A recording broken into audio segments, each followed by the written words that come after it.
Okay, now this is the room that supposedly has the mold. I don't see mold. Now what I do see is right here on the floor is paint. Now the complaint about mold started after she painted this room, she cleaned the carpets. And then she said, oh, the room smells moldy. And there's mold coming up through the carpets. But as you can see right here, there's paint all over the floor. And what's been happening is she's been running that carpet cleaner over and over and over that same spot. I came here Friday. This is now Tuesday. I came on Friday.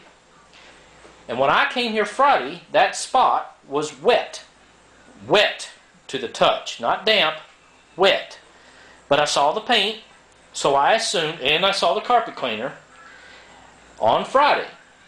Now, she said she had cleaned them on Thursday. Now, I assumed she was trying to clean this spot again, or these spots again. So she had just let the water sit there, and she was going to come back and run the cleaner. Now, when I got here today, the cleaner was not plugged in. I just plugged it in.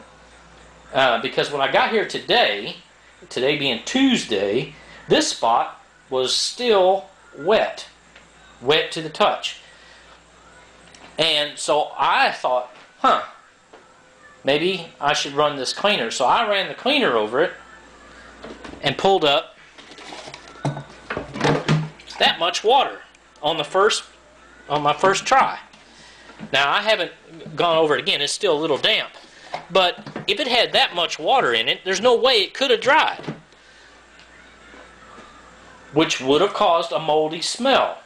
But there is no mold. She said there was green mold on the carpet. When she called me today at 11 o'clock, she said there's green mold coming up through the carpet, coming up through the floor. I've crawled underneath this house. There is no mold underneath the house. There's no mold underneath this room anywhere. And matter of fact, you'll see in later pictures that I have. Well, I'm going to crawl underneath there and take pictures to show that there's no mold in this room.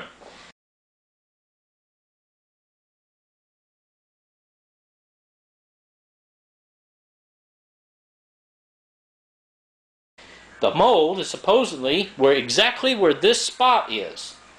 But if she keeps leaving it clean, I think, it's my personal opinion, is that she's leaving it wet on purpose to develop mold. As you can see, there's no source for water. The bathroom is across the hall. Across the hall. There's a floor furnace there and there. So somehow moisture would have to travel all the way up underneath there, underneath this house, and somehow magically come up through the floor in the middle of the room. Not up the wall where you would expect it to come up. Now I'm going to go over here and show you along the wall that there's no mold coming up the wall or anything like that. Which is where, if there was a moisture problem, this is the down slope of the house, so moisture should come up this wall, if there was going to be moisture coming up this wall, into this room. She also claimed that there was some in her room back here. I'm going to have to turn this light on. No, it's fan. I don't see, of course you may not be able to see very well, but I see no mold anywhere. I cannot find any. I've looked underneath the beds, I've looked around, I cannot find any mold whatsoever. Now what I did find was in this room. In this room, which is one of the kids' rooms, that right there. A sippy cup, which possibly could be leaking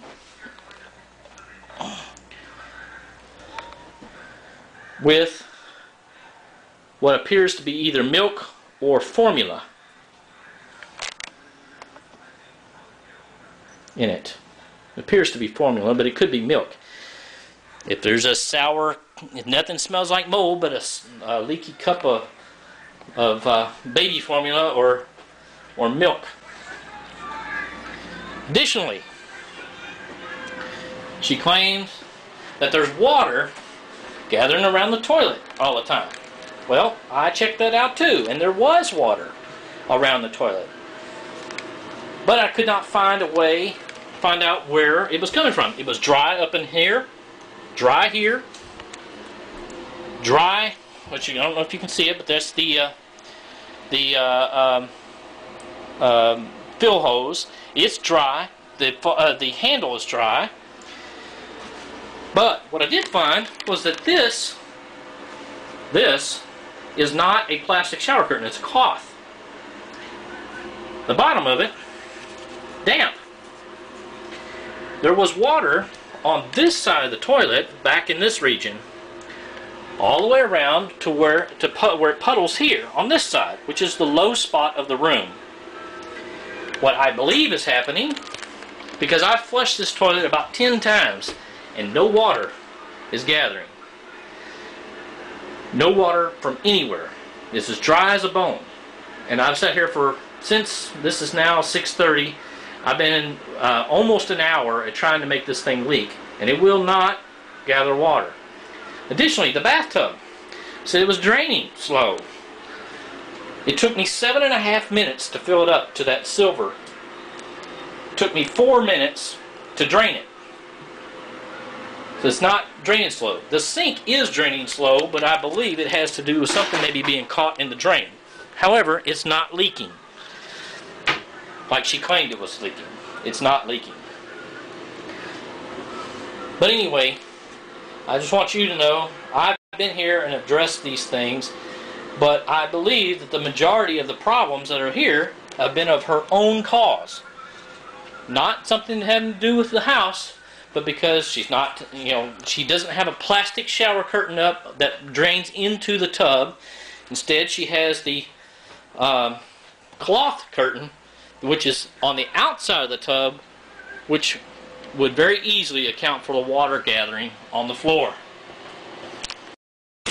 Okay, just for the sake of argument, I'm going to show here, just ran some water in there, a minute or two.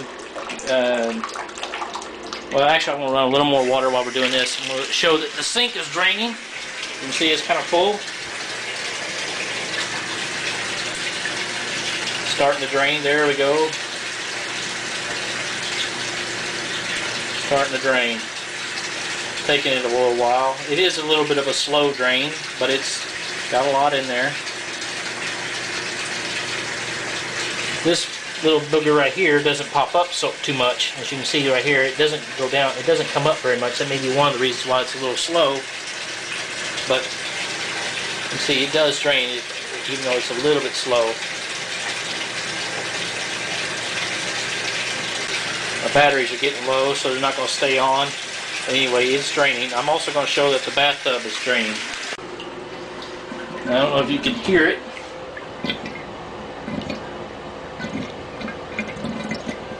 But you can see, I don't know if you can see it either. There's a little bit of a whirlpool forming from the suction. I don't know if you can see that or not. But it's got a good drain on it.